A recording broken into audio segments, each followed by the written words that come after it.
You're watching the MMA Oracles Podcast, and now, presenting your host, Jack Moon.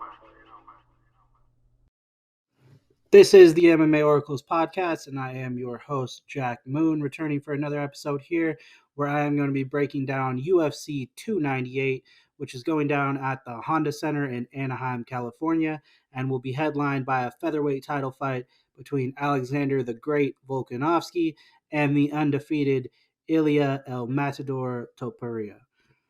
Did pretty solid on my picks last week, going 10-3 overall. And I'm just going to jump straight into the card for this UFC 298 card. The first fight of the night is a women's flyweight bout between Andrea KGB Lee and Miranda Fear the Maverick. It's a pretty boring women's fight. I've made it clear that women's fights don't interest me too much so far if you've listened to my other episodes, but I am actually a fan of Miranda Maverick. She does come out to the Top Gun theme song, which I enjoy. Find that pretty hilarious. Think you have to respect it. In the red corner, we have Andrea Lee, who is 35 years old. She is 13-8 overall with 3 knockouts, 5 submissions, and 5 decisions. She was the first ever LFA women's flyweight champion. She is a black belt in Kyokushin Karate, a brown belt in Judo, a brown belt in BJJ under Helson Gracie. She has a crew in Muay Thai. She is a Golden Gloves boxing champion and held multiple amateur titles in kickboxing and Muay Thai as well. As you can tell by that background, she is a solid striker, but actually more of her finishes in MMA have come by submission, showing that she is dangerous everywhere. She has fallen into a bit of a gatekeeper role, though, in the top rank of the division, and is looking to kind of prove something in this fight that she still has what it takes to compete at the highest level at 35 years old. In the blue corner, we have Miranda Maverick, who is 26. She is 12-5 overall with 1 TKO, 7 submissions, and 4 decisions. She has a solid wrestling and grappling game. She pressures really well, always is trying to fight on the front foot, and she's got pretty good fight IQ as well. She knows how to win rounds, how to win fights, and I attribute that, at least in part, to her great team that she has at Elevation Fight Team. Miranda Maverick is the favorite in this fight at minus 205, with Andrea Lee sitting at a plus 170 currently. There's currently 856 Tapology votes on this fight. 87% of those are favoring Maverick to win, with 85% taking her to win by decision. Of the 13% taking Lee, 84% of those are picking her to win by decision as well. Not a lot of people think that this fight is going to be finished, and I am on the same mindset there. I don't expect a finish in this fight. If we do see one, I would think it would favor Maverick even still. Lee has really only ever lost a top-level competition. Her losses have come against Natalia Silva, Macy Barber, Viviane Araujo. All 3 of them are currently top-ranked. She lost to Roxanne Modafferi twice, Lauren Murphy, Joanne Wood, all fighters that have been in the UFC and are names that a lot of fans would know. And then the only one that's not would be Sarah D'Alelio. I'm not sure I'm pronouncing her name correctly, but she also has a win over Amanda Nunes. So it's not like she's a fighter that can be taken lightly either, even though she does have a bit of a spotty record. That being said, Lee does seem like she's on the decline. She's lost her last 3 fights in a row, even though one of them was a close split decision to Macy Barber. She is 35 years old. Things I don't think are going to start looking better for her. On the other side, Maverick did look good in her last fight. I was actually there live for it. She faced Priscilla Cachoeira and was able to dominate in that fight, got the submission win. But this is a big step up. Priscilla Cachoeira is, a brawler, has some big power, but not a top-ranked fighter by any means. Lee is still top-ranked, even though she's coming off 3 losses, but you have to respect the game. She is a veteran of the sport, well-rounded fighter. She's in the top rank for a reason, and she really has the tools to pull off the upset here if she shows up in top form. She is the better striker between these two. She has good submissions as well, and she actually has pretty decent takedown defense. She's defended 54% of her opponent's takedowns in the UFC so far, so she has the tools definitely to pull off the upset, but she also tends to let fights be closer than they need to be. She won't really push the action and exploit her opponent's weaknesses very well. Um, and that's why I am leaning towards the favorite, Miranda Maverick, in this fight. I think, like I mentioned earlier, she does like to pressure and be the fighter moving forward a lot. I think that's going to help her win the rounds. Her takedowns, she can be pretty relentless with. I think that Lee is going to have a problem stopping all of them. And the fight IQ. I think the fight IQ is a little better on Maverick's side. I think she's going to know when she needs to push the pace to get those rounds in her favor. I wouldn't be surprised if she pulls off a submission, but like I've said, Lee is a good fighter that needs to be respected, and I think is a solid test for Maverick at this point, and a good opportunity for her to prove that she belongs in the top 15 as well. So I for the official pick, I am going with Miranda Maverick by unanimous decision.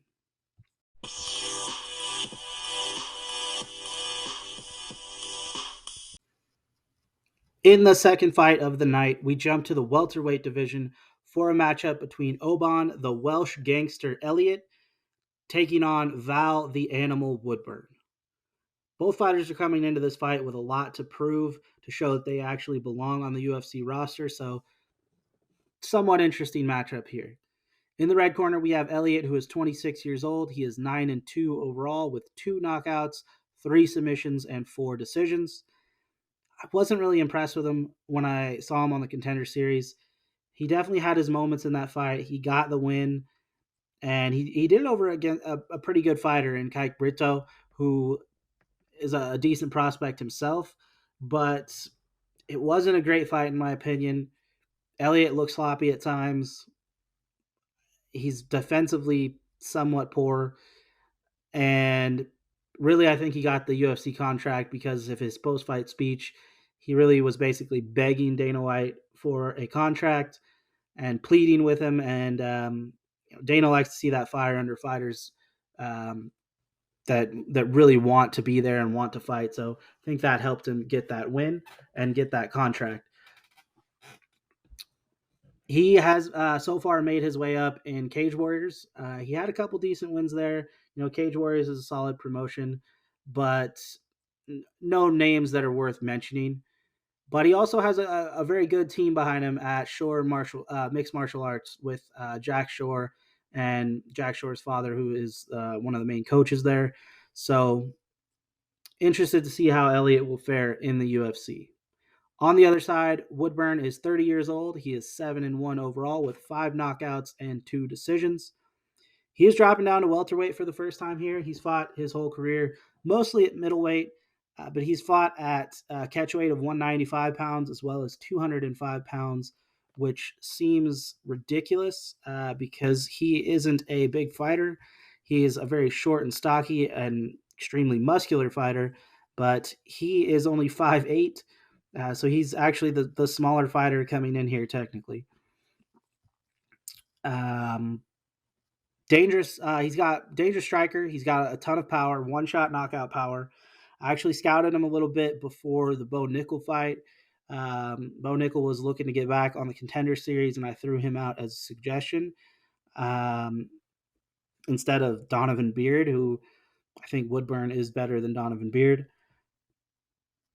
And it looked like Woodburn was actually scheduled to be on the Contender Series before getting the short notice call up to the UFC to end up facing Bo Nickel in his UFC debut. He obviously got crushed in that fight, just 38 seconds in. Not really, there's no shame in that loss, in my opinion. You know, he took it on a couple days' notice against one of the best prospects in the UFC, potential future champion, Olympic medalist Bo Nickel. So, no shame in that loss at all. He definitely isn't the cleanest fighter. You're not going to look at Woodburn and think, wow, he's got great technique. But he's got a ton of power, like I mentioned, and he knows how to connect. He's fought in a lot of bums, really. But he's fought some guys that have a lot of fights who, if you don't take them seriously, they will beat you. So um, he definitely has something to prove. I want to see him against better competition. I think this matchup against Elliott is a pretty solid one for him. Um, and he is training now with American Top Team, from what I've seen. He was previously listed at Fusion XL Performance. Either way, um, both camps offer high level coaching, and I think that either way, that's a good move for him. He is coming in here as an underdog. Elliott is the favorite at minus 300, and Woodburn is an underdog at plus 200. There's currently 812 Tapology votes on this fight. 75% of those are favoring Elliott, with 76% taking him to win a decision. Of the 25% picking Woodburn, 53% of those are picking him to win by knockout. I actually kind of like underdog as I like Woodburn here as an underdog. If he can keep this fight standing, I think he has a good chance to win. I don't really know how he's going to look moving down to welterweight. It's not like he looked very explosive and was a great athlete at middleweight or higher. But I think that could change a little bit, especially with the camps that he's training with. Moving down, this seems like it would be a more natural weight class for a guy his size. And if he can maintain that knockout power that he has, he definitely has a good shot to win here. Like I mentioned earlier, Elliott has not good defense. He got cracked by Kike Brito on the Contender Series. He really keeps his head on the center line. He'll back up with his chin in the air, and he doesn't check leg kicks. So there's plenty of paths to victory here for Woodburn. Which is surprising to see him at such a big underdog, and Elliott at such a big favorite, because Elliott's not a proven commodity by any means. Still, Woodburn has really, like I mentioned, fought a lot of bums, really low level of competition, and hasn't shown the best technique himself either. So it's really hard to trust him. I wouldn't be shocked if he gets the round 1 KO, but I do think the longer this fight goes on, the more it's going to favor Elliott. Despite the kind of hate that I've thrown on Elliott so far, he does have pretty solid wrestling and can grind out a fight. And he has a great team behind him as well, like I mentioned. So yeah, I'm going to go ahead and stick with the favorite here. Um, I wouldn't hate a bet on Woodburn by not first round knockout. You could probably get pretty good odds for that. But I think if Elliott has any sort of fight IQ in him at all, he's going to wrestle early and often. And a guy who's fought at such a high weight class before, cutting down for the first time, and who's known for throwing power shots, I think he can wear him out and kind of tire him out pretty quickly.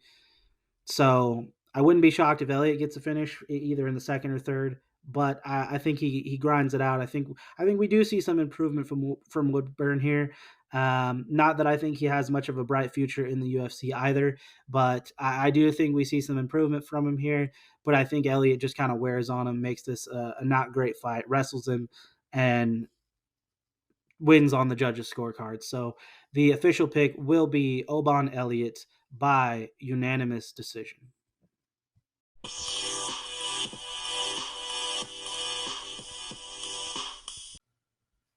Up next, we are staying in the welterweight division for a fight between Josh Bushido Quinlan and Danny Left Hand to God Barlow. This was one of the hardest fights on the card for me to pick. Both guys are somewhat unproven and need to make a statement in this fight. So, one of the toughest and closest fights on the card for me. And I think Barlow has one of the dumbest nicknames in the UFC. Just add some spaces. I don't know why Left Hand to God. I don't know why 2 is with a number 2 and why none of it is spaced out. Maybe it has some sort of meaning to him, but for the rest of us, it looks pretty stupid. Anyway, with that off my chest, moving on. In the red corner, we have Quinlan, who is 31 years old. He is 6-1 overall with 4 knockouts and 2 submissions. As you can tell, he's finished all of his pro wins. He is a super dangerous fighter, really, no matter where the fight goes. He looked really good on the Contender Series, even though that fight was overturned to a no contest for a failed drug test. And then he looked super good in his UFC debut as well. He took on veteran in Jason Witt and knocked him out cold. So yeah, when he's at the top of his game, he's super dangerous, and he has been extremely impressive. But in his last outing, he did kind of lay a goose egg. He fought a late notice replacement fighter in Trey Waters, and wasn't really able to get his game going at all. He did take that fight on short notice, like I mentioned. He was originally supposed to fight Ange Lusa, so it was a bit of an adjustment. But he really struggled in that fight, and it was the first loss of his career, and he's looking to rebound here. He will attempt to do so against Barlow, who is 28 years old. He is 7-0 overall. He's undefeated with 4 knockouts, 1 submission, and 2 decisions. He is making his UFC debut here after he scored an early knockout on the Contender Series himself. But he is really super unproven besides that. The previous opponents he beat before the guy he faced on the Contender Series have a current combined record of 13-29. He was really just fighting a ton of bums, and the guy that he faced on the Contender Series was sort of similar. He had faced a lot of bums and wasn't that great himself. So um, really hard to gauge how good Barlow is from that level of competition. And I do think this is a big step up for him. That being said, he is currently a minus 200 favorite going against Quinlan, who is a plus 150 underdog. There's currently 738 Tapology picks on this fight. 82% of those are favoring Barlow. 78% of those picking Barlow are picking him to win by knockout. Of the 18% taking Quinlan, 44% of those are taking him to win a decision. I'm looking at this matchup and I'm thinking, are we writing Quinlan off a bit too quickly here? The guy looked really good on the Contender Series. He looked really good knocking out Jason Witt. He had that, dud performance against Trey Waters, but Trey Waters is decent himself, and he was at a pretty big reach disadvantage in that fight. Um, he could have had some other things going on. It's really one. It was kind of an anomaly. We've never seen him look like that. So I am asking if we're writing him off too early. I think he's being kind of counted out in this fight, and I don't know if that is correct. He has also faced a pretty low level of competition for most of his career. His opponents, besides the guy he fought on Contender Series and in the UFC, had a combined record of 15-25.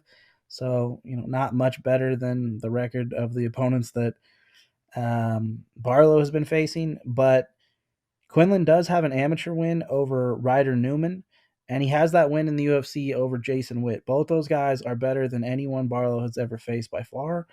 And he crushed both of them, so it's hard to really write him off entirely against Barlow, because Barlow is so unproven at this point. That being said, I am actually still favoring Barlow. Barlow has looked really good so far. He's got an 8-inch reach advantage in this fight. He's got a similar lanky build and frame to Trey Waters, who just gave Quinlan a ton of problems. He's not as tall as Trey Waters, but he does have a longer reach, and that is something that Quinlan struggled with. So I think the blueprint for Barlow is kind of set, and it is something that he does well already. He uses his range, he uses that reach advantage, he uses his striking. So I think he will be able to stay on the outside and sort of pick his shots. If Quinlan can get inside and land, he definitely can hurt him and put him away. But I think we're going to see a similar outing to what he had last time. And I will go ahead and stick with the favorite. So the official pick is Danny Barlow by unanimous decision.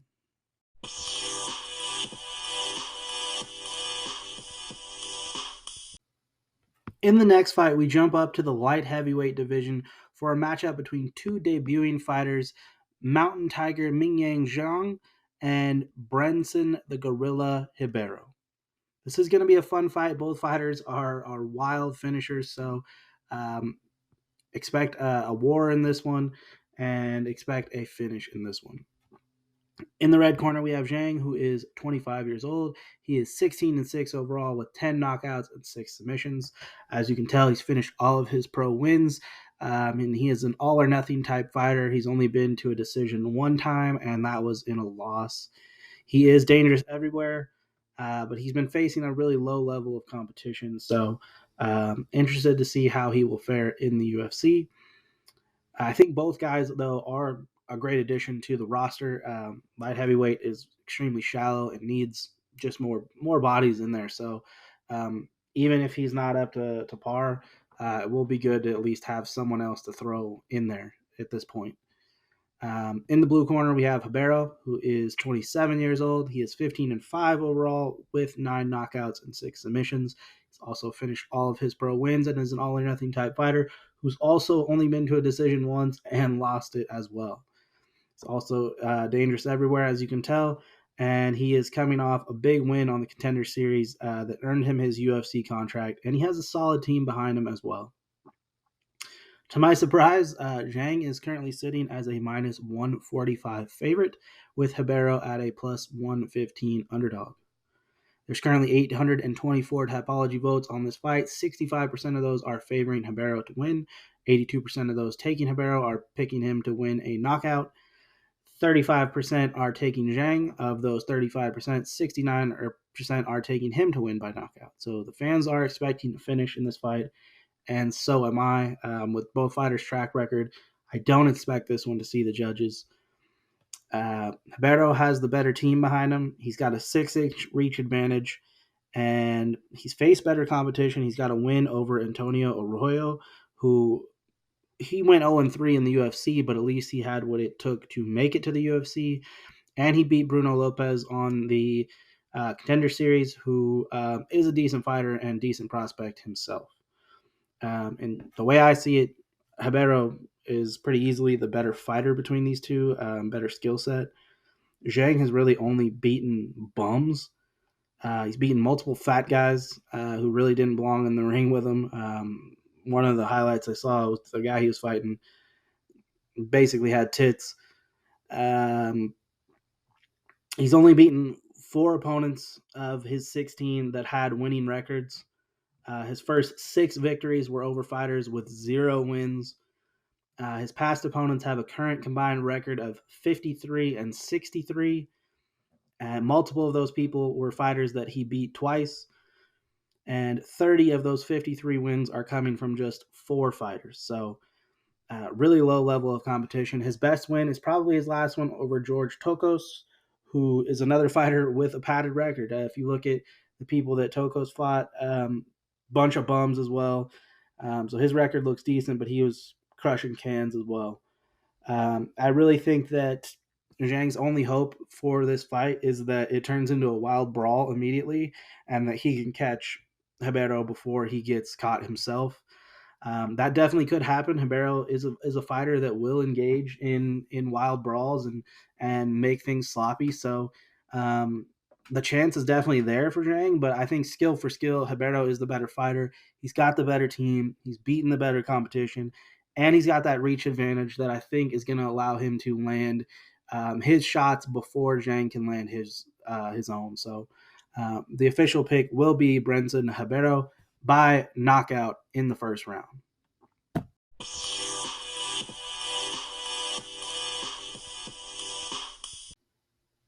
For the next fight on the card, we drop down to the bantamweight division for a matchup between Rinya Hybrid Nakamura and Carlos Pequeno Vera. This is really an easy pick, so I'll just make this as quick as I can. Vera is stepping in on short notice, replacing Brady Heastan. In the red corner, we have Nakamura, who is 28 years old. He is 8-0, undefeated, 5 knockout wins, 1 submission victory, and 2 decisions. He's a high-level wrestler.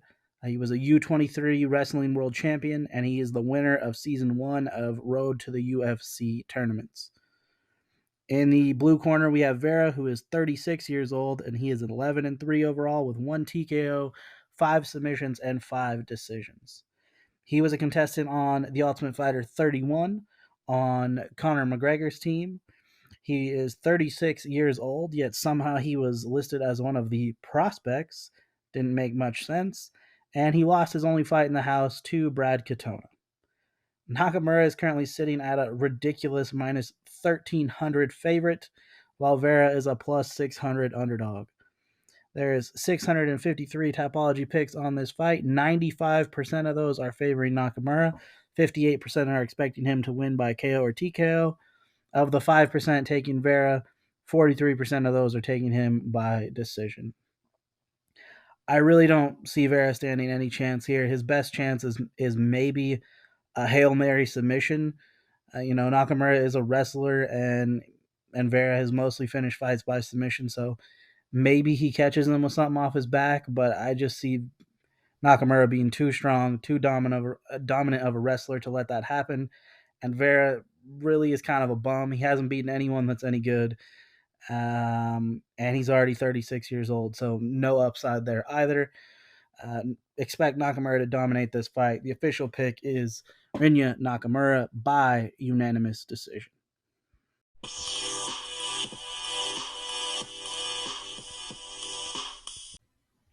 Next up, we move up to the heavyweight division for a matchup between Marcos Pejao Rogerio de Lima versus Justin Badman Tafa. These are two heavyweight bangers, so I expect this to end by knockout. I don't expect to see the judges involved in this one. At least we hope not, because if the judges are involved, this is probably going to be a sloppy heavyweight back and forth. Both guys are tired. You see some hands on some knees, breathing heavy. It's not going to be pretty if it does get to the judges. So let's hope for a knockout. In the red corner, we do have De Lima, who is 38 years old. He is 21-9-1 overall with 13 knockouts, 4 submissions, and 4 decisions. He is 10-7 in the UFC currently, with his best wins coming over Paulo Filo, Igor Pekrajic, Ben Rothwell, Andrei Arlovsky, and Waldo Cortez Acosta. He was on Tough Brazil 3. He was a semifinalist on the show. He's just a plodding heavyweight. He's kind of slow. He can be explosive at times when he needs to be, but he kind of plods forward. He's got one-shot knockout power. He has a decent ground game if he's on top. He is a black belt in Brazilian Jiu-Jitsu. He's a multiple-time amateur kickboxing champion, so he is a fighter that likes to be in control. He can strike. He can counter strike off his back foot as well. He has a couple good counters in his back pocket. But he's more of the guy that wants to be going forward. He wants to be in top control. If he's on bottom, he's pretty terrible. But he also does have a great team behind him at American Top Team. So should be well prepared for this fight. He is taking on Tafa, who is 30 years old, 7-3 overall. All 7 of his wins are by knockout. He is currently 4-3 in the UFC, with his best wins in his career coming over Juan Adams, Parker Porter, and Austin Lane. He is a brawler, a striker. He's a guy that's looking for the knockout every time, as you can tell by all 7 of his wins being by knockout. He is a guy, Mark Hunt protege. Mark Hunt was, his hero, and he tries to emulate that style. He can take a punch to give a punch. He's pretty durable, but Mark Hunt, and I'm not a guy who was very impressed by Mark Hunt. I never thought he was that good of a striker. I just thought he more had an iron chin, but he had better head movement than Tafa does. So a little bit better defense than Tafa does, which he's like a downgraded version of Mark Hunt, more simpler version of Mark Hunt. And Mark Hunt was a pretty simple guy to begin with. So take that as you will. De Lima's coming into this fight as a minus 148 favorite, with Tafa as a plus 124 underdog. There's currently 960 Tapology votes on this fight. 81% of those are actually favoring Tafa, with 91% expecting him to win by knockout. Of the 19% taking De Lima, 41% are taking him to win a decision. I don't agree with those numbers at all. I'm not sure. I think Tafa is the more popular fighter easily. He's more entertaining, so I think that has swayed those picks a little bit. Both fighters definitely can land one shot. and end this fight, and it'd be over, and one of them looks stupid, and whoever picked them looks stupid as well. But really, DeLima has more options to win the fight. He can score the knockout, but if he gets the takedown, he's going to have a huge advantage. I mean, the same thing can really sort of be said about Tafa. I've never really seen his ground game, but DeLima's so terrible off his back that if he were to get a takedown, DeLima's like a turtle on his back. So that option's there, but Tafa's not going to take it. He's gonna stand and bang, and that's why I like the guy with more options to win the fight. If DeLima gets rocked, he can look for the takedown to recover and, start to take over the fight that way. I also like his counters. He's got a little bit of a reach advantage. So yeah, I'm leaning towards the slight favorite there. Like I said, it could go wrong at any second with either fighter landing one punch, but I am gonna go with my official pick um, as Marcos Rogerio de Lima by knockout in the first round.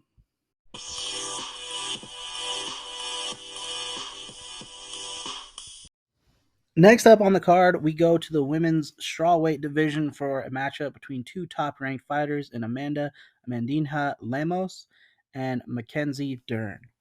It's another women's fight on this card. It's basically a basic striker versus grappler pairing, so I'm going to make this as quick as I can. Dern is replacing Tatiana Suarez on somewhat short notice for this fight. In the red corner, we have Lemos, who is 36 years old. She is 13-3-1 overall, 8 knockout wins, 3 submissions, 2 decisions. She's currently 7-3 in the UFC, with her best wins coming over Livia Souza, Angela Hill, Michelle Watterson, and Marina Rodriguez. She does have big power for this division. Decent takedown defense and grappling, I guess you could say. Her takedown defense was exposed in her last fight against Weili Zhang. But besides that, she's had okay takedown defense. I mean, she submitted Michelle Watterson, so she's got those submissions when she needs to, but mostly she is a fighter who's looking to stay at range and throw her power shots. On the other side, we have Dern, who is 30 years old. She's 13-4 overall, 7 submissions and 6 decisions. She's currently 8-4 in the UFC. Her best wins have come over Randa Marcos, Verna Jandiroba, Nina Nunes, Tisha Torres, and Angela Hill. She is a grappling specialist, probably the best women's grappler in the UFC. She really has literally nothing else. Her striking and her wrestling are pretty poor, and if she can't get a fight to the floor, she's in big trouble. As you can tell, in her last fight, she got beaten up by Jessica Andrade. Lemos is the minus 135 favorite, with Dern coming in at plus 114. It's currently 712 Tapology picks on this fight. 77% of those are favoring Lemos. 66% are taking her to win by knockout. Of the 23% taking Dern, 56% are taking her by submission. It's pretty much how this fight's going to play out. Either Lemos is going to just beat Dern up on the feet and not let her get this fight to the floor, or Dern will get her to the floor somehow with Lemos making a mistake, and she'll catch her in a submission. To me, this looks like almost a worse version of Dern's last matchup, though, in which she got just battered by Jessica Andrade. Lemos has a longer reach. She can control the distance pretty well. Her takedown defense does worry me because of her last fight with Weili Zhang, but I expect her to be a little more prepared for that in this fight. Zhang is, kind of known as a striker, so I think she sort of surprised Lemos with her takedowns. It's not something she was probably prepared for in that fight, but she's obviously going to be prepared for it here. She was preparing to face Tatiana Suarez, who's just a wrestler, and now she's fighting Dern, who's also going to want to get this fight to the floor. So I expect her to be, ready for the takedowns, ready to control range, and just really beat Mackenzie Dern up on the feet. Again, she can just replicate the game plan of Jessica Andrade. And I think we see a bit of a repeat. I think Lemos is going to put her away. Same round as Jessica Andrade. So official pick will be Amanda Lemos by knockout in the second round.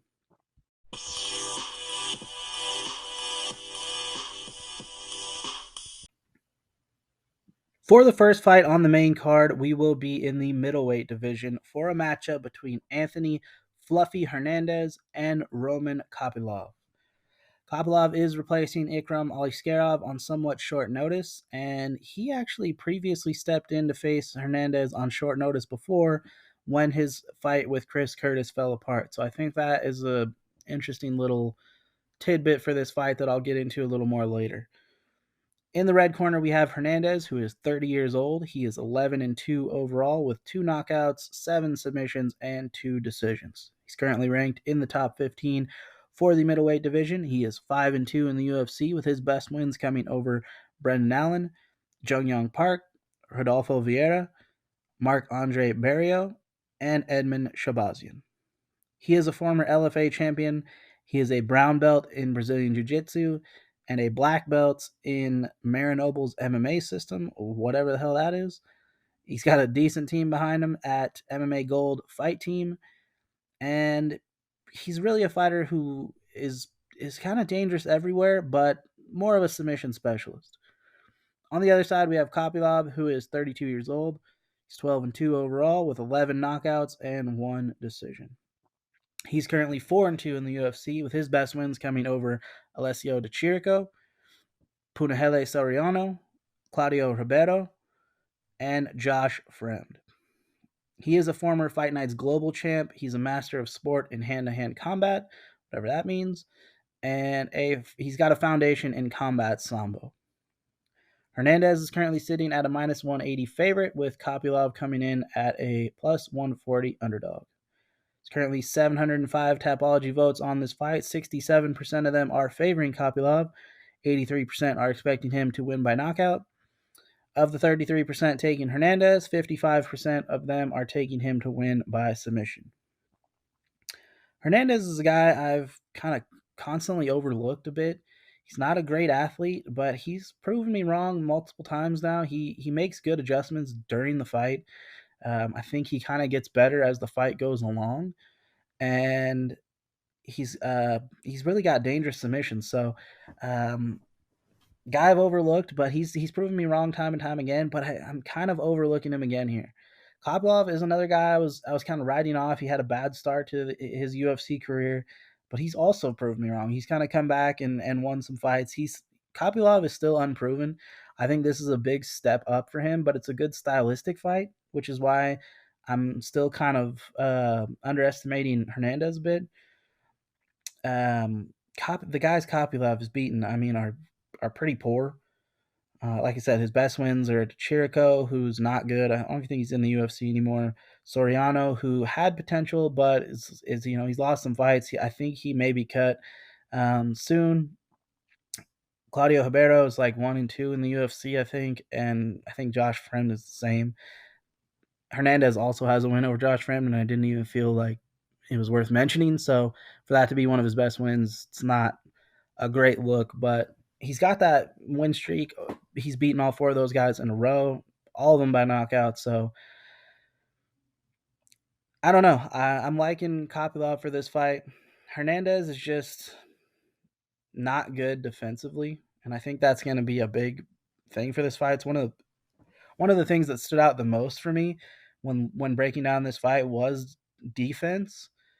Kopylov is just better defensively everywhere, which is a little bit surprising because I didn't think his striking defense was that great, but he is better on the feet defensively, and he's obviously better on the feet offensively, and he's got extremely good takedown defense as well. I think he's defended 92% of his opponent's takedowns in the UFC, so for Hernandez to get this fight where he wants it on the floor and start working his submissions, it's going to be hard for him to get it there, especially with a guy like Kopylov who does like to come forward and throw a lot of shots.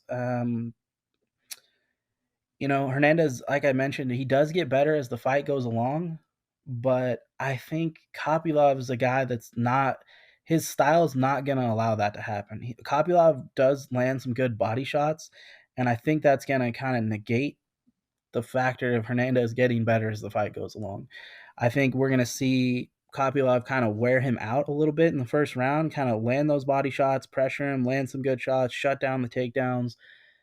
And then in the second round, Hernandez isn't really going to have much left, and Kopylov's just going to continue to put it on him. official pick will be Roman Kopylov to get the upset and score the knockout in the second round.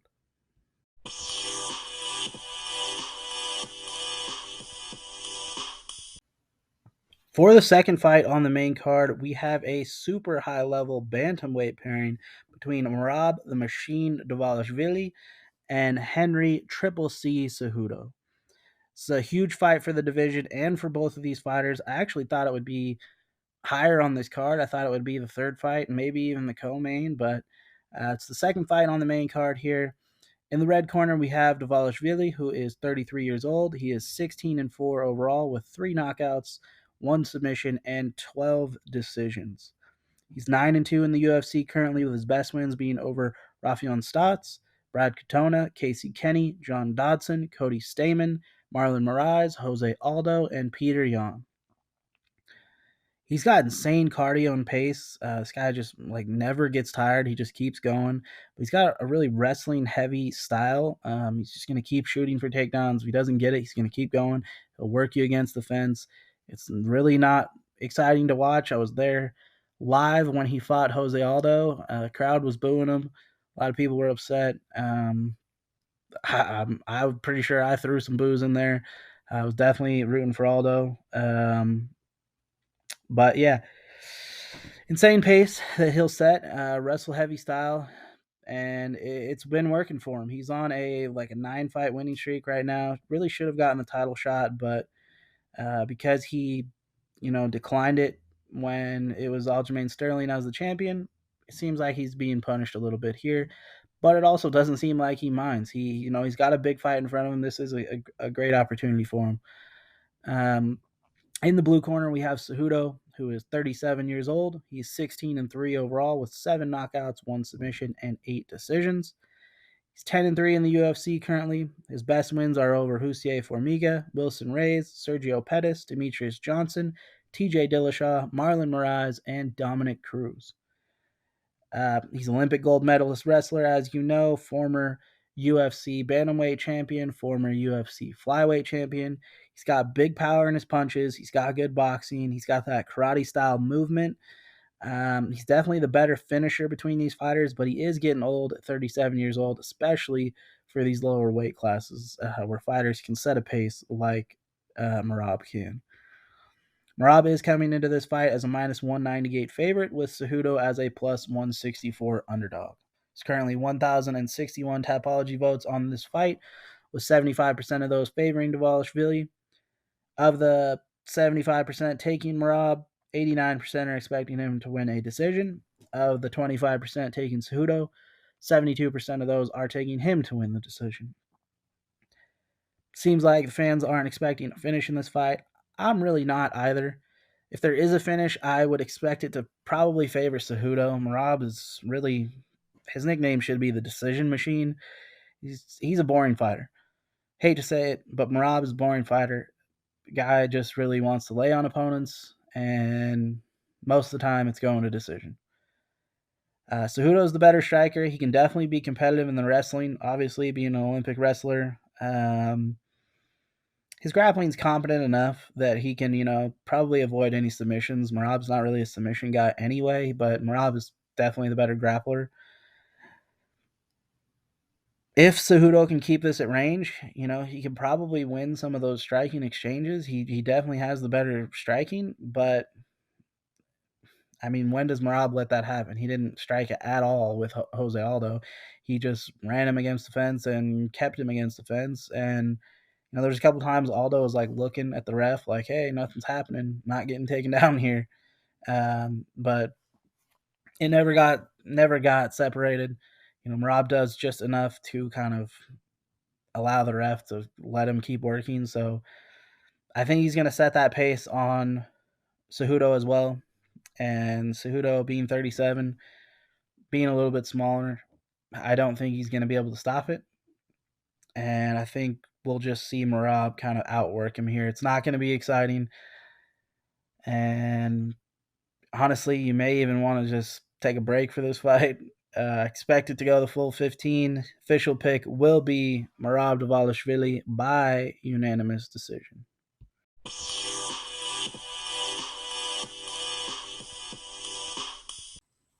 Up next on the main card, we have a welterweight pairing between Jeff Hands of Steel Neal versus Ian the Future Machado Gary. So big fight for the division, big fight for both guys, especially with all the trash talk that's gone on. We'll definitely get into that a little bit later on. Um, First question I want to ask about this fight: what's dumber, the Z in Hands of Steel for Neal, or Gary taking his wife's last name? I'll let you guys decide on that one. I think both are pretty stupid. Neal is 33 years old. He's 15-5 overall with 9 knockouts, 2 submissions, and 4 decisions. He is currently 7-3 in the UFC. His best wins are over Bilal Muhammad, Nico Price, Mike Perry, Santiago Ponzinibbio, and Vicente Luque. He's a good striker. He's a really good striker. He's got big power in his shots, really good combinations. He'll throw an end with a high kick, and he's got a great team behind him at Fortis MMA. So um, Neal's just a really good fighter. He's kind of yet to break through into that top 5 consideration, but he's definitely in the top 10, and he belongs there. Gary is 13-0. He is undefeated. He's got 7 knockout wins, 1 submission, and 5 decisions. He is 6-0 currently in the UFC, with his best wins being some of his latest over Daniel Rodriguez and Neil Magny. This is going to be a big step up for Gary. His best wins are over D-Rod, who's just outside the top 15. He's good, but he's getting older. Same thing for Magny. He's that, perennial gatekeeper to the top 15, top 10. Whereas Neal, super dangerous guy who is a top 10 fighter. And so definitely a step up for him. But Gary's a good striker himself. He really picks his shots. He attacks at all levels, uses all of his weapons that he has, kicks, elbows, punches, knees. And really smart fighter. We've seen him kind of just dismantle people in the octagon so far. And outside the octagon with trash talk as well. So going into this fight, Gary is a minus 245 favorite. Neal is a plus 195 underdog. It's currently 2,089 Tapology votes on this fight. 63% of those are favoring Gary, with 67% expecting him to win a decision. Of the 37% taking Neal, 78% are expecting him to win by knockout. These two were actually originally scheduled to face each other a little while back. There was a ton of trash talk going on, mainly for me and Gary. He made that shirt with Jeff Neal's mugshot on it and was selling it. It seemed like the trash talk was definitely getting into Neal's head. He came out and said that he was upset by that mugshot shirt, and then he ended up having to pull out of the fight, and it kind of seemed like the trash talk broke him. But then the shoe went onto the other foot. All the trash talk started to go on to Gary because of his personal situation with his wife. I'm not even going to get into all that. I'm sure that you know about it, but you can look it up if not. And it caused Gary to sort of back out of a fight. He said he was sick, whatever. I'll take him at his word that he was sick, but it kind of seemed like the shoe went onto the other foot there. He broke Neal with the trash talk and made him pull out of the fight, and then everyone was trash talking Gary, and it seemed like it made him pull out of the fight. So I think that's an interesting dynamic going into this fight, the mental game. We'll have to see how each fighter has sort of rebounded from that and looks in the fight, if it's going to affect them at all. Assuming both fighters are, at their best, I am favoring Gary. I think he has a little bit better technique. I think he's a little bit better about controlling range. He definitely needs to avoid the power of Neal and be careful of those combinations, because Neal will throw in combinations. So, you may avoid the first 2, but 3 and 4 is coming at you after that.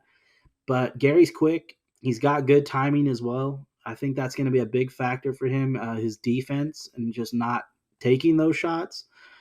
He's really good about that. All Neal will need was one. If he lands one, it rocks Gary. I don't know if Gary will recover very well, and Neal will swarm him and go for that finish. So I'm still leaning towards Gary. Like I said, the defense, the speed, the timing, range control, all favor him pretty much in this fight. So official pick will be Ian Machado Gary by unanimous decision.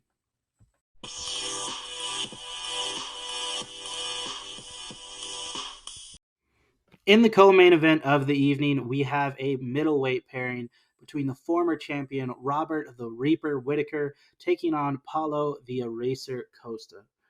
This is a great fight for both guys and for the division. I think there's a lot on the line here for both of them. It's going to affect the division a lot, and it's going to affect the trajectory of both of their careers a lot. So,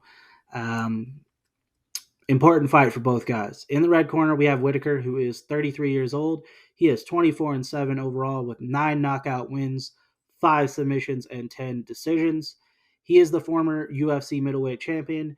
He is the Ultimate Fighter, the Smashes winner. That was a great season of the Ultimate Fighter as well. If you haven't seen it, definitely check it out. He is a black belt in Hapkido, a black belt in Goju Ryu Karate, a black belt in Brazilian Jiu-Jitsu, and a gold medalist in Australian National Freestyle Wrestling. He's a guy that can really do it all. He's 15-5 in the UFC. His best wins have come over Brad Tavares, Uriah Hall, Rafael Natal, Derek Brunson, Ronaldo Jacare Souza, Yoel Romero twice, Darren Till, Jared Cannonier, Kelvin Gastelum, and Marvin Vittori. He's really one of the best middleweights of all time. He's a bit undersized, but he's just so good everywhere. As you can tell by his background and his belts and rankings that, he can really do it all. He's got that karate style striking. It makes him hard to deal with. But those explosive in and out movements that he has do leave him open to counters at times. So he's going to have to be careful of that. He has a history of being a pretty durable fighter, even though he's gotten finished a couple times. But he's getting older. We saw him get finished in his last fight. So he is facing a power puncher here. Definitely something he'll have to keep in mind going into this fight. Costa in the blue corner is 32 years old. He is 14-2 overall with 11 knockouts, 1 submission, and 2 decisions. He is the former Jungle Fight champion. He was a tough Brazil 3 contestant. He's a black belt in Brazilian Jiu-Jitsu, and from what I've seen, he has started training at Fight Ready MMA with Henry Cejudo, a few other guys there in Arizona. So I actually think that's a pretty good move for him. He's currently 6-2 in the UFC. His best wins have come over Johnny Hendricks, Uriah Hall, Yoel Romero, and Luke Rockhold. He has brutal knockout power. He's a fighter who, he doesn't mind getting into a brawl. He can take a hit. He's got that big power, so he can take a hit. He will take the hit to land one of his own. His fight with Yoel Romero was insane. If you haven't seen that, definitely go watch that one. Great middleweight fight there. One of the best of all time, I think. Going into this fight, Whittaker is a minus 220 favorite, and Costa is a plus 180 underdog. There's currently 2,119 Tapology votes on this fight. 81% of those are favoring Whittaker, with 81% of those expecting him to win a decision. Of the 19% taking Costa, 68% are taking him to win by knockout. After Whittaker's last performance, it's a bit hard not to worry about his durability. He got kind of dropped with a jab by Dricus du Plessis. But he's had a bunch of wars in his career too. The ones with Yoel Romero come to mind. He's taken a lot of damage, even though he is good defensively, and he's had some serious injuries over his career as well. So, being that he is getting a little bit older, it's hard to not to worry about him going into a fight against a guy with knockout power like Costa. Still, he has been durable in the past. Like I said, he had those wars with Romero where he did take some big shots, but he was able to rebound and come back and win. And he's been so dominant in this division at times that it's hard to doubt him against anyone, really. Costa has that power. He can change this the trajectory of this fight at any second. All he needs is one to pull off the upset or to at least change the tide in his favor. But I don't see Costa having the footwork or the speed necessary to land that type of shot. I think he's a guy that will kind of just march forward and he'll come after you, but against that, footwork and karate style of Whitaker, unless he catches him coming in, I think Whitaker's just going to kind of, be like a bee kind of buzzing around him, stinging him with shots. Whitaker has, he said he wasn't as hungry as Dricus du Plessis in their fight, and he's got that fire back under him. He wants to come in here and he wants to hurt Costa and put him away. That does actually worry me a little bit, because I think if he's over aggressive and chasing the finish, he can leave himself open to those counters that Costa needs to win this fight. But I also would like to see a bit more aggression out of Whitaker, see him get some more finishes, because he has won a lot of decisions lately, because he has that style where he is just dominating fighters and he can cruise to a decision. I think he can do that against Costa. If he ups the pace, he may be able to put him away. But I think if he fights smart, Costa's not a guy that I would say is smart. The whole thing with drinking wine before the Israel Adesanya fight, multiple choices he's made over his career. He's not a guy that I would say is a really smart fighter. To whereas Whitaker, I definitely would. He's got high fight IQ. He knows how to win rounds. The aggression worries me a little bit, but I really think he can dominate this fight. I think he can pick him apart on the feet, not get hit, mix in his wrestling when he needs to, and just edge out the rounds. And not even edge them out. I think he's just going to dominate. I think he's going to win those rounds decisively, unless he gets over aggressive and gets caught with a shot. That's really Costa has a puncher's chance in this fight. I don't really see him having much else. So the official pick will be Robert Whitaker by unanimous decision.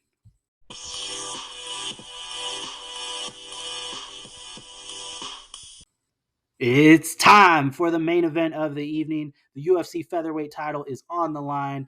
Alexander the Great Volkanovski is defending his title for the 6th time, taking on Ilia El Matador Topuria. This is definitely an interesting matchup, with Volk coming off that knockout loss to Islam at lightweight and Topuria being undefeated. In the red corner, Volkanovski is 35 years old. He is 26-3 overall, with 13 knockout wins, 3 submissions, and 10 decisions. He is the current UFC featherweight champion. He is undefeated in the featherweight division in the UFC. He is a former regional champion for many divisions at featherweight, lightweight, and even welterweight. He's a black belt in Brazilian Jiu-Jitsu, and he's got great coaches and a great team behind him. He spends some time at City Kickboxing, but yeah, just great coaches, a great team that he works with, and he's currently 13-2 in the UFC. His best wins have come over Darren Elkins, Chad Mendes, Jose Aldo, Max Holloway 3 times, Brian Ortega, Chan Sung Jung, and Yair Rodriguez. On the other side, we have Topuria, who is 27 years old. He's 14-0. He's undefeated, 4 knockout wins, 8 submissions, and 2 decisions. He is a black belt in Brazilian Jiu-Jitsu. He's got brutal one-shot knockout power, and his win over Josh Emmett just showed that he can go 5 full rounds. So pretty good cardio as well. He's currently 6-0 in the UFC. His best wins have come over Damon Jackson, Ryan Hall, Bryce Mitchell, and Josh Emmett. Both fighters are currently sitting at a minus 110, near even right now, which to me is insane. It's insane for many reasons. One being the history of Volkanovski, but 2, a title fight to be that dead even is crazy. My bold prediction for the year was that Topuria would knock out Volkanovski. But I even stated in that bold prediction that I probably would end up officially picking Volk. Volk coming off that knockout loss to Islam definitely worries me. His age definitely worries me. The record of champs at his age definitely worries me. But, I mean, I can't remember what the record was. It was like something like 16-5 of champions losing to the younger fighter. 16 being the times that they've lost, 5 being the times that they've won. But I think like 2 or 3 of those 5 times that they've won was Volkanovski. So he's a fighter who's really hard to doubt. Like I mentioned, he is undefeated as a featherweight in the UFC. And the more I broke down this fight, the more I started to favor him. Recency bias is real. You know, last time we saw Volkanovski out, he got knocked out in the first round. The last time we saw Topuria out, he beat down Josh Emmett for 5 rounds. Before that, he was knocking out Bryce Mitchell. So, that does raise a lot of questions that are valid too. I mean, what does Volk have left at 35, coming back down to featherweight? He has mentioned some issues with his mental state when he doesn't have fights. So, those are all definitely valid questions to raise about his game, and the confidence in Topuria, obviously valid as well. That being said, I think if you look at anything beyond Volkanovski's last fight, it starts to look bad for Topuria. Volk is undefeated at featherweight, like I've mentioned it multiple times now. He's dominated some of the best fighters the division has ever seen. He was really kind of robbed, in my opinion, against Islam Makhachev in their first meeting. I think he won that fight, and he took the second fight on short notice. He had to cut some weight. He was drinking heavily, drinking every day before that. And he was still moving up a division against a guy who cuts a lot to get down to lightweight. So the cards were kind of stacked against him there. I think that loss is a bit excusable. And then you look over at Topuria, his best wins in the UFC really aren't that impressive. He's 6-0 in the UFC. He's beaten Yusuf Zalal, who was a low-end guy who went 3-3 in the UFC, got cut, and is now moved down to bantamweight. He beat Damon Jackson, who's okay. He's probably like a top 20 guy, top 30 guy maybe. But he's currently 5-4-1 in the UFC, and his striking is just not very good, and he's also not very durable. He then beat Ryan Hall, who has almost zero striking. He's got a leg kick and a spin kick. That's about it. He's a guy who wants to get the fight to the floor, and he's also a guy that barely ever fights. A lot of inactivity on his side. He then beat Jai Herbert, who is 35 years old at lightweight. He's kind of a bum. He's 2-4-1 in the UFC currently, and he's been knocked out in most of his losses. He's a striker, but he's not a durable one. So, not a great win there. And then you move to his 2 best wins, Bryce Mitchell, who was sick going into that fight, and his striking isn't that great normally. So, I mean, Bryce Mitchell's still a solid win, but he beat him up on the feet before. I think he submitted him in that fight, but he really had him beat on the feet. And Bryce Mitchell, you could tell, just looked off in that fight too. So, and then he beat Josh Emmett. So Josh Emmett's definitely his best win, I think. Josh Emmett is a guy who is, he's got a ton of power in his punches, and he's a pretty solid wrestler as well. But he's 38 years old. He fights at a much lower pace. He's a guy, he has those power punches. He's, a jacked guy that he's not going to push the pace. He's looking to counter you, to land those big shots, maybe to wrestle a bit. He's a guy that doesn't really use his wrestling offensively, though.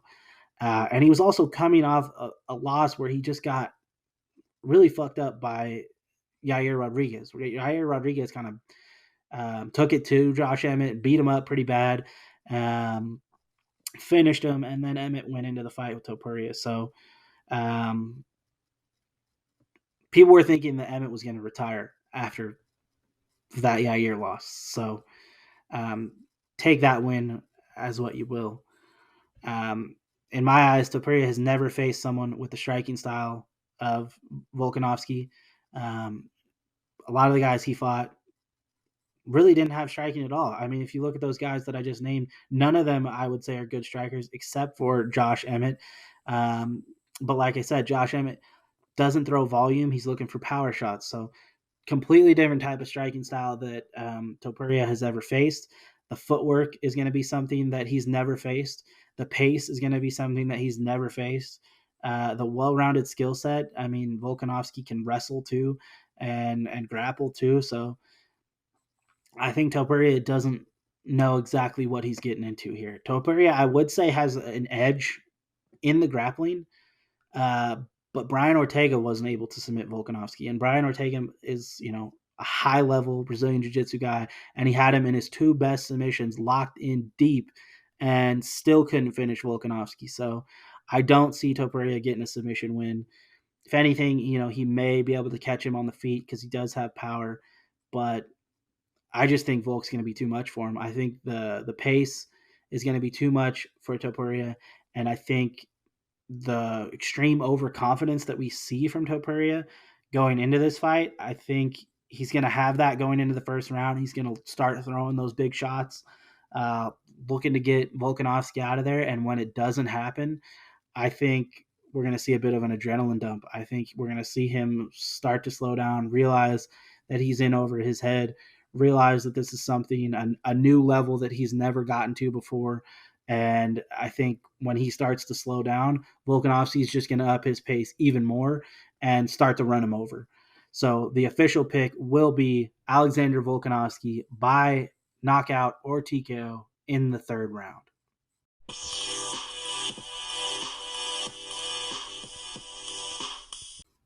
And that's it for this episode of the MMA Oracles podcast. I have been your host, Jack Moon. If you have listened to this whole thing, I appreciate you very much. Please follow me, like, share, subscribe. You can find me at the MMA Oracles on Instagram, Twitter, X, YouTube, Rumble, Spotify, and my website, themmaoracles.wordpress.com. I appreciate you. Let's go over some of my locks for the card. I have Rinya Nakamura. I think that's an obvious lock. The guy's a minus 1,300 favorite. There's no way he's losing to Carlos Vera. Miranda Maverick. I don't see her losing to Andrea Lee unless she just doesn't fight like herself. Same thing for Amanda Lemos. Women's MMA can be a bit risky, but really Lemos, all she has to do is not go to the ground. Stay away from any grappling exchanges whatsoever, and just fight her fight. Next up, Merab Dvalishvili and Robert Whittaker. Same thing kind of goes for both of them. Just fight their fight. If Merab continues to just put the pace on Henry Cejudo, he's not going to give him any room to work. He'll win the rounds. Whittaker, same sort of situation. In and out movement, pick his shots, stay away from the power of Costa, and he'll win his fight as well. I think those are all my locks. Underdogs for the card, Brenton Ribeiro. I don't even understand how that guy is an underdog. Mingyang Zhang has only beaten bums. Ribeiro should score the knockout. Roman Kopylov, I do like him in that underdog spot against Anthony Hernandez. I think that's a good spot for him as an underdog. And then Volkanovski.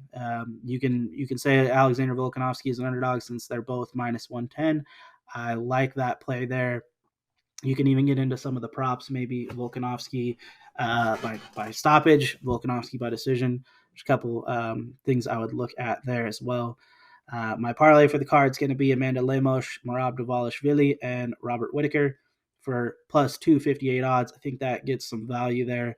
There's a little bit of risk there, so take it with a grain of salt. But I appreciate you watching. I am signing out. Thank you.